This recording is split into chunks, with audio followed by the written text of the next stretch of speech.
ItsKristiiAly. Celebrities and influencers have far too much say in our bodies and how we view them. And I think we should talk about that while I get ready for the day.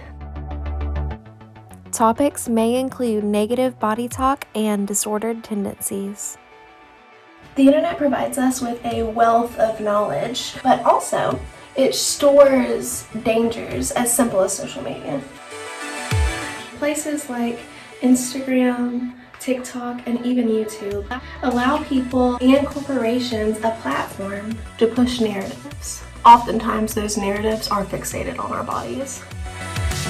From Facetune to plastic surgery to skinny teas and medications, we are all but constantly being told what a perfect aesthetic is, and that if we aren't that, we should do everything in our power to change that. And if we can't change that through fad dieting or extreme working out, that's when the product placement comes in. Just get a procedure done, you know? Or at the very least, a product that's going to cleanse your body. But does it though? Even so, this all does go much deeper than just the internet and social media.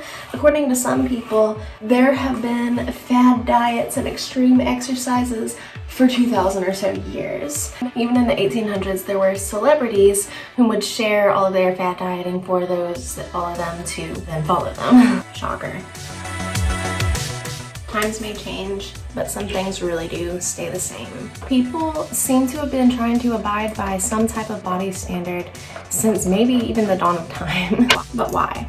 Why do we allow people that we don't even know to dictate how we feel about ourselves and our bodies? And why do we allow them to decide for us what's beautiful? Why do we see a celebrity get some type of plastic surgery or other procedure done and then decide that that's the best for us as well? We'll follow their trends, we'll follow their lifestyle hacks, all until the end. It is time for my overtime shift, so I'm gonna let this dry while I clock in for those 2 hours, and then I'll meet you guys back for the rest of my days. I've returned. From a personal standpoint, I've struggled with some type of body image issue for as long as I can really remember, to be quite honest. Whether that be being the chunky girl, my lips too small, my hair too frizzy, not much has changed. Of course, I don't want to attribute all of that to society. Some of it, of course, is my own personal battles, my own personal demons and stuff that I need to face. The list goes on and on. And my ex, by the way. My point is, there's always going to be some type of body standard, some type of fad, and we can either submit to it or rise against it. I do think that we are our own worst critics. And so whenever we see people that we deem, or even that society deems, are beautiful, we'll compare ourselves to them and we'll wonder, why are they so perfect when we're so not? They have their own personal battles as well. Whenever you look at like the unrealistic body standard, a lot of celebrities don't even tell you. Like the famous Kardashian trope of, oh, we just work out. We eat whatever we want because we work so hard. The point being, we're comparing ourselves to people that have almost an infinite amount of money. We're comparing ourselves to people who are able to pay to have their body changed. They, of course, don't want to admit to that. The comparing and the societal standards, it can be too much. I really love channels like Stephanie Lange because she does so great at explaining and wording these things, whereas me, I'm just probably babbling. And I did sort of take inspiration from her in this video, so thanks. I did also get some inspiration from ItzKeisha, so check her out as well. She like does her makeup and stuff while she talks to you guys. And so I did kind of take a little inspiration from that as well to make it a little more interesting. Oh, and if you wonder what this was, it was also NYX. Sorry, I'm terrible. My setting spray, all-nighter.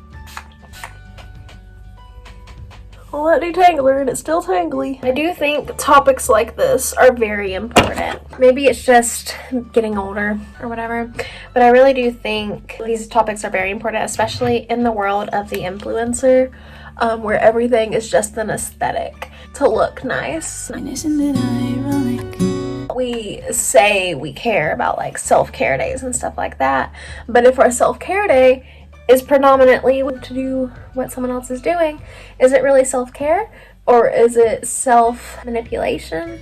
In a world where celebrities, they all have this pedestal where they can make everything look perfect, and then like behind closed doors be like, maybe sad and not as happy as they make everything seem.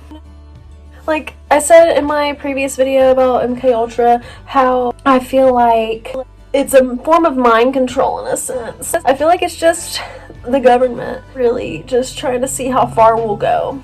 Big brother, we're going pretty far. I think we need to stop giving influencers so much of our mind and just focus on us truly.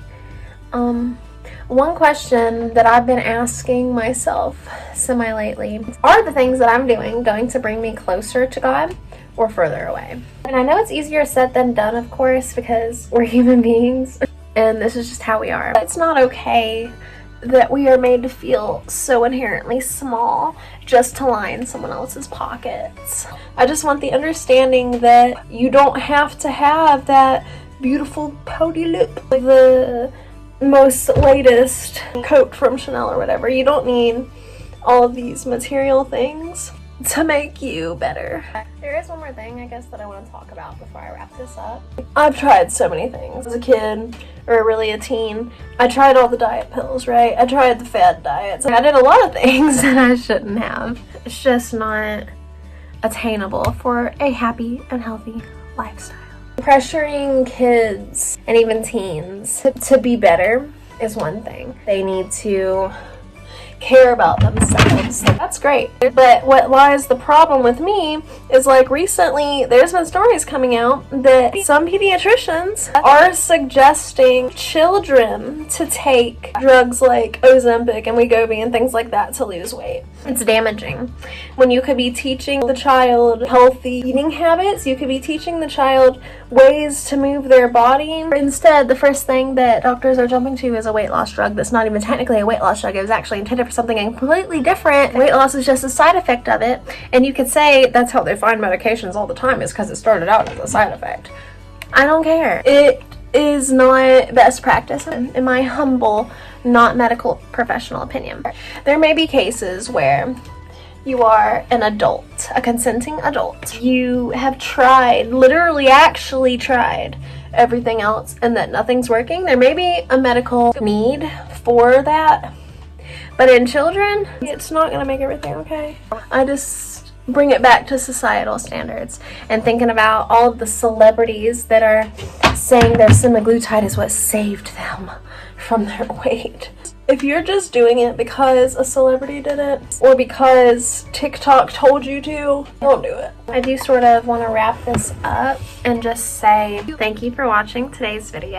If you stayed all the way through, then please give this video a like to show me that you finished, and leave a comment below your opinion on this. If there's anything that you think I left out and should have included, leave that in the comments below, as well as any recommendations of other talks like this that I can have. I definitely want to connect to you guys more, so definitely leave any suggestions or requests in the comments below, and I will do my best to accommodate those in any way that I can. Just on an end note, remember, your body is your body, and how you feel about your body should not be dependent on the celebrities or influencers that you see online, because odds are they may not even be 100% happy anyway. Just some food for thought for you guys. Subscribe if you would like to follow along on my journey to and through a healthier lifestyle, while I will be documenting my goals, my successes, my struggles, anxieties, doubts, and fears, all for you. Definitely subscribe. There will be more videos coming out. I'm going to do another check-in coming up here to sort of just wrap up the last year as far as my journey with a healthier lifestyle and how much weight exactly I have lost throughout this time, as well as the measurements. Stay tuned for that, and check out my shorts if you have not. I do have some different what I eat in a days, as well as some different recipes, so definitely check all of those out. Stay happy, stay healthy, and I will see you next Wednesday.